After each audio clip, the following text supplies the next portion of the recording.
Hello बच्चों, मैं आपका विज्ञान शिक्षक कमलेंद्र हूँ। आज हम लोग विज्ञान के अध्याय 10 प्रकाश परावर्तन व अपवर्तन के अंतर्गत अपवर्तनांक के बारे में शेष जानकारी प्राप्त करेंगे। पिछले वीडियो में हम लोगों ने अपवर्तनांक के बारे में जानकारी प्राप्त की थी।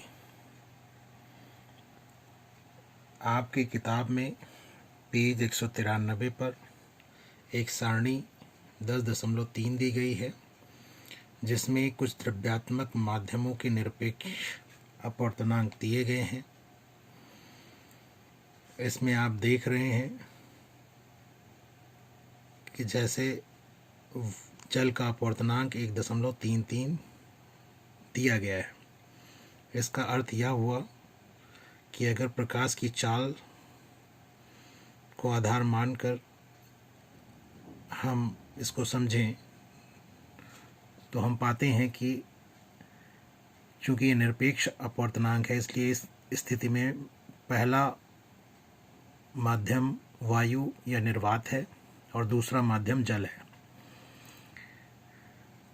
वायु या निर्वात में प्रकाश की चाल और जल में प्रकाश की चाल का अनुपात 1.33 है। यहाँ पर अपवर्तनांक 1.33 हमें यही बताता है। यदि किसी माध्यम का अपवर्तनांक अधिक होता है तो इससे हमें यह पता चलता है कि उस माध्यम में प्रकाश की चाल दूसरे माध्यम की अपेक्षा पहले माध्यम की अपेक्षा 1.33 गुना कम है। इसे हमने इस सूत्र के माध्यम से N21 अर्थात माध्यम 2 का अपवर्तनांक माध्यम 1 के सापेक्ष V1/V2, जिसे हम लिख सकते हैं V1 बराबर N21 गुणे V2, अर्थात पहले माध्यम में प्रकाश की चाल दूसरे माध्यम में प्रकाश की चाल का N21 गुना है, अर्थात जो अपवर्तनांक है उतने गुना है। अपवर्तनांक का एक अर्थ यह भी होता है कि प्रकाश की किरण को मोड़ने की क्षमता उसके अंदर कितनी है। अधिक अपवर्तनांक है तो उसकी किरण मोड़ने की प्रकाश की किरण को मोड़ने की क्षमता अधिक है। इसी प्रकार हम ने ये भी पढ़ा था कि माध्यम प्रकाशिक रूप से सघन होते हैं या विरल होते हैं। उसे समझने के लिए हमने ये इस चित्र के माध्यम से आपको समझाने का प्रयास किया है।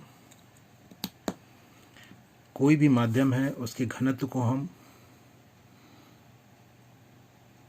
दो तरह से समझते हैं।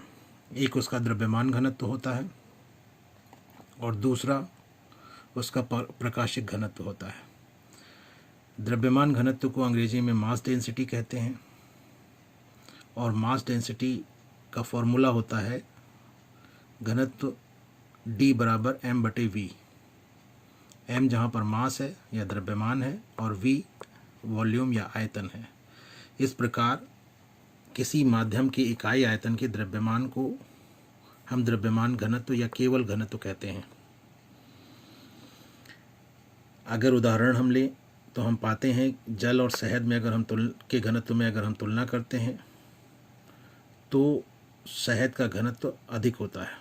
इसी प्रकार लकड़ी व धातु के घनत्व की अगर हम तुलना करते हैं तो हम पाते हैं कि धातु का घनत्व अधिक होता है, क्योंकि इकाई आयतन की ये चीज़ें अगर हम लें तो हम पाएंगे कि जल की तुलना में शहद का घनत्व अधिक होगा और लकड़ी और धातु में आपस में तुलना करेंगे तो धातु का घनत्व अधिक होगा।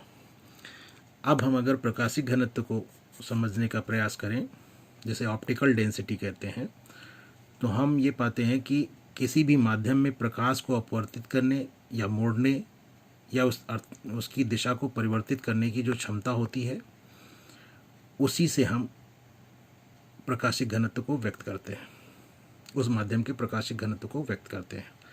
दो माध्यमों से अगर हम तुलना करते हैं, दो माध्यमों की अगर आपस में तुलना करते हैं, हम पाते हैं कि अधिक अपवर्तनांक वाला जो माध्यम होता है वो दूसरे माध्यम की अपेक्षा प्रकाशिक रूप से अधिक सघन होता है, और दूसरा प्रकाशिक रूप से विरल माध्यम होता है। इसीलिए हम उसको प्रकाशिक विरल माध्यम कहते हैं और पहले वाले को प्रकाशिक सघन माध्यम कहते हैं। विरल माध्यम में प्रकाश की चाल सघन माध्यम में प्रकाश की चाल से अधिक होती है। विरल माध्यम से सघन माध्यम में जब प्रकाश की किरण जाती है तो वह अविलंब की ओर झुक जाती है, जबकि इसके विपरीत अगर सघन माध्यम से विरल माध्यम में जाती है तो अविलंब से दूर हट जाती है।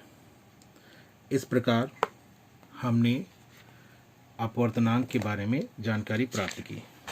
अब आप पेज 194 पर आप अपनी किताब में देखेंगे, पेज 194 पर प्रश्न संख्या 1 से लेकर के 5 तक कुल 5 प्रश्न दिए गए हैं।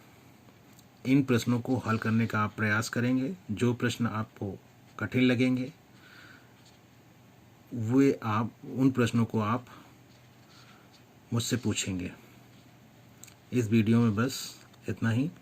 धन्यवाद।